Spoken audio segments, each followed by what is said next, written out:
नमस्कार दोस्तों, digital marketing consultant channel में आपका एक बार फिर से स्वागत है। दोस्तों इस वीडियो में मैं बात करने जा रहा हूं कीवर्ड्स शॉर्टकट्स के बारे में। दोस्तों लैपटॉप, दोस्तों कंप्यूटर तो सब यूज करते हैं, लेकिन हम में से बहुत कम लोग ऐसे होते हैं जिन्हें कीवर्ड्स के शॉर्टकट्स के बारे में जानकारी होती है। दोस्तों ऐसा होता है कि जब भी आप वर्क करते हो कंप्यूटर पे, तो उस वक्त अगर आप कीवर्ड के शॉर्टकट्स को ज़्यादा नॉलेज में रखते हैं तो आपका काम काफ़ी हद तक आसान हो जाता है।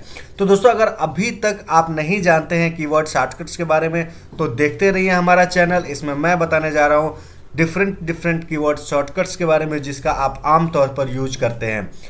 दोस्तों अगर अभी तक हमारे इस चैनल को आपने सब्सक्राइब नहीं किया है तो वीडियो के नीचे रेड बटन पर क्लिक करके चैनल जरूर सब्सक्राइब करें, क्योंकि अगर चैनल सब्सक्राइब करेंगे तो जो भी वीडियो हमारे द्वारा अपलोड किया जाएगा उसका डायरेक्ट नोटिफिकेशन आपके ईमेल बॉक्स में मिल जाएगा। तो चलिए दोस्तों शुरू करते हैं। सबसे पहले हम बात करते हैं कॉपी और पेस्ट की।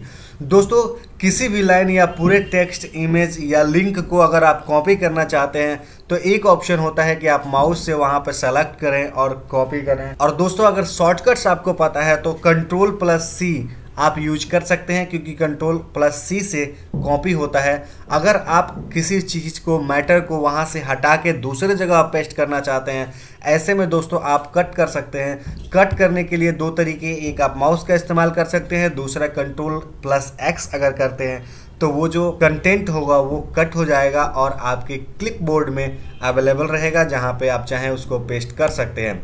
दोस्तों इसके बाद बात करते हैं पेस्ट करने की।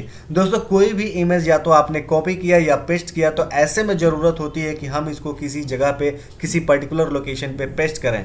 तो ऐसे में दोस्तों आप कीवर्ड शॉर्टकट्स के रूप में Ctrl+V का इस्तेमाल कर सकते हैं।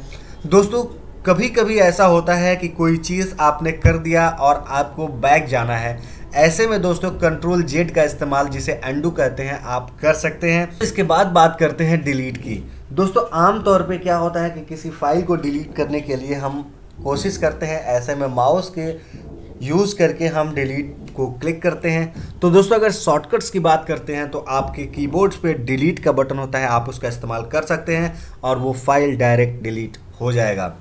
दोस्तों इसके बाद बात करते हैं कि कोई भी फाइल अगर आपने डिलीट कर दिया तो वो फाइल जनरली रिसाइकल बिन में जाके प्लेस हो जाता है। दोस्तों होता यह है कि जो भी कंटेंट आपके पास रहता है वो कंटेंट जब भी आप डिलीट करते हो तो वो परमानेंट डिलीट नहीं होता है, उस पर्टिकुलर लोकेशन से वो हाइड होता है और सेम रेफरेंस के साथ वो रिसाइकल बिन में जाके मौजूद हो जाता है। दोस्तों ऐसे में ज़रूरत होती है कि हम उस फाइल को या उस डेटा को अपने सिस्टम से कम्प्लीटली डिलीट करें। ऐसे में दोस्तों आप अगर डिलीट के जगह पे Shift+Delete का इस्तेमाल करते हैं तो वो फाइल जो होगा वो रिसाइकल बिन में जाने से बजाय परमानेंट डिलीट हो जाएगा। दोस्तों इसके बाद बात करते हैं Ctrl+Shift की। दोस्तों किसी सेलेक्टेड आइटम को शॉर्टकट्स बनाने के लिए आप Ctrl+Shift का इस्तेमाल कर सकते हैं।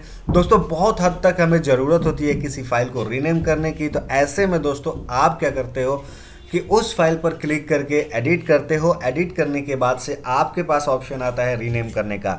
दोस्तों ऐसे में अगर आप फाइल सेलेक्ट करके F2 बटन प्रेस करते हो तो भी आप फाइल को आज रीनेम कर सकते हो। तो दोस्तों ये शॉर्टकट काफ़ी हद तक आपके लाइफ में आपके काम को ईजी कर सकता है। दोस्तों इसके बाद बात करते हैं टेक्स्ट को इंसर्ट करने के लिए आपको राइट क्लिक करने हो, किसी टेक्स्ट को इंसर्ट करने के लिए आपको पोजीशन बनाने हो।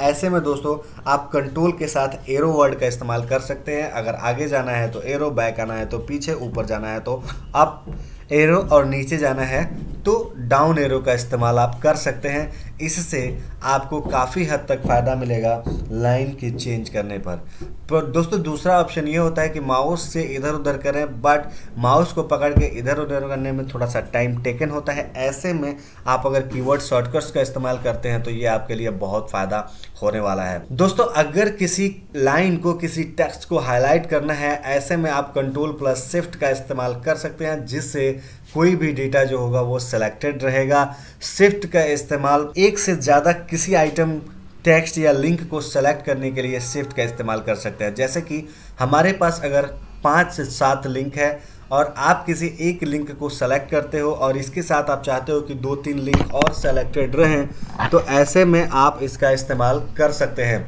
दोस्तों इसके बाद बात करते हैं कंट्रोल ए की। दोस्तों कभी कभी क्या होता है कि पूरे स्क्रीन के डेटा को आपको सेलेक्ट करना होता है। ऐसे में अगर कंट्रोल प्लस ए करते हैं तो उस कंट्रोल के अंदर जितना भी डेटा होगा वो सारा एक साथ सेलेक्ट हो जाएगा। इसके बाद दोस्तों बात करते हैं F3 की। दोस्तों अगर पूरे फोल्डर्स के अंदर, पूरे फाइल्स के अंदर, फोल्डर्स के अंदर अगर कुछ सर्च करना हो तो ऐसे में अगर आप F3 का इस्तेमाल करते हैं तो इससे आपको फ़ायदा मिलेगा। दोस्तों सेलेक्टेड आइटम की अगर प्रॉपर्टीज़ देखना है तो ऐसे में आप प्रॉपर्टी पर क्लिक करके, माउस से प्रॉपर्टी पर क्लिक करने जाने से बेटर ये होगा कि अल्ट प्लस एंटर का यूज करें और इससे आप उसको देख पाएंगे। दोस्तों किसी एक्टिव प्रोग्राम को बंद करने के लिए या कंप्यूटर को टर्न ऑफ करने के लिए आप डायरेक्ट अल्ट F4 का इस्तेमाल कर सकते हैं। दोस्तों किसी एक्टिव विंडो में शॉर्टकट्स मेनू ओपन करने के लिए आप अल्ट प्लस स्पेस बार का इस्तेमाल कर सकते हैं, जिससे कि वो ओपन हो जाएगा। दोस्तों इसके बाद बात करते हैं प्रोग्राम में एक्टिव डॉक्यूमेंट को बंद करने के लिए। दोस्तों अगेन आप इसका इस्तेमाल कर सकते हैं कंट्रोल प्लस F4 का। बहुत सी विंडोज़ में से किसी एक विंडोज़ में आपको वर्किंग करना है तो ऐसे में टैब शिफ्टिंग की ज़रूरत होती है और टैब शिफ्टिंग के लिए आप अल्ट प्लस टैब का इस्तेमाल कर सकते हैं। दोस्तों प्रोग्राम जैसे जैसे ओपन हुए उनको एक सीरियल में लगाने के लिए आप अल्ट प्लस स्पेस का इस्तेमाल कर सकते हैं। इससे आपको काफ़ी हद तक फ़ायदा मिलने वाला है। दोस्तों अगर अपने ब्राउज़र के एड्रेस बार में कर्सर बार ले जाकर एक्टिव करना है तो ऐसे में आप अगर F6 को उपयोग करते हैं तो यह आपके एड्रेस बार में एक्टिव हो जाएगा। दोस्तों इसके बाद बात करते हैं माई कंप्यूटर और विंडोज़ एक्सप्लोरर में एड्रेस डिस्प्ले करने में अगर आप F4 का इस्तेमाल करते हैं तो यह आपके लिए इजी होगा। दोस्तों अगर राइट क्लिक मेन्यू खुल जाता है, अगर आपको राइट क्लिक मेन्यू खोलना होता है ऐसे में शिफ्ट F10 का इस्तेमाल कर सकते हैं। दोस्तों एक्टिव विंडो में एक्टिव मेन्यू को ओपन करने के लिए आप अल्ट प्लस स्पेस बार का इस्तेमाल कर सकते हैं। स्टार्ट मेन्यू को यूज करने के लिए अल्ट प्लस स्पेस बार का इस्तेमाल कर सकते हैं। दोस्तों अगर डिस्प्ले करना है आपको करस्पॉन्डेंट मेन्यू को, ऐसे में आप alt plus underline letter in a menu name का इस्तेमाल कर सकते हैं। दोस्तों underline letter in a command name on an open menu carry out the corresponding command के लिए आप इसका इस्तेमाल कर सकते हैं। दोस्तों एक्टिव विंडो में मेन्यू बार को एक्टिव करने के लिए F10 का इस्तेमाल करेंगे तो आपको फ़ायदा होगा। दोस्तों ओपन मेन्यू में नेक्स्ट, राइट और सब मेन्यू के ऑप्शंस पे जाने के लिए आप राइट एरो का इस्तेमाल कर सकते हैं। इसके साथ ही आप लेफ्ट एरो का भी इस्तेमाल कर सकते हैं। दोस्तों अगर आपको विंडोज़ को फ्रेश करना है ऐसे में आप F5 का इस्तेमाल कर सकते हैं। अगर आप डेवलपर हैं और आपको बिल्ड करना होता है किसी एप्लीकेशन को, ऐसे में भी आप F5 का इस्तेमाल कर सकते हैं। दोस्तों अगर एक्टिव विंडो में एक स्टेप बैक जाना है तो उसके लिए आप बैक स्पेस का इस्तेमाल कर सकते हैं। इसके साथ ही करेंट टास्क को अगर कैंसिल करना है तो आप एस्केप का इस्तेमाल, ESC का इस्तेमाल कर सकते हैं।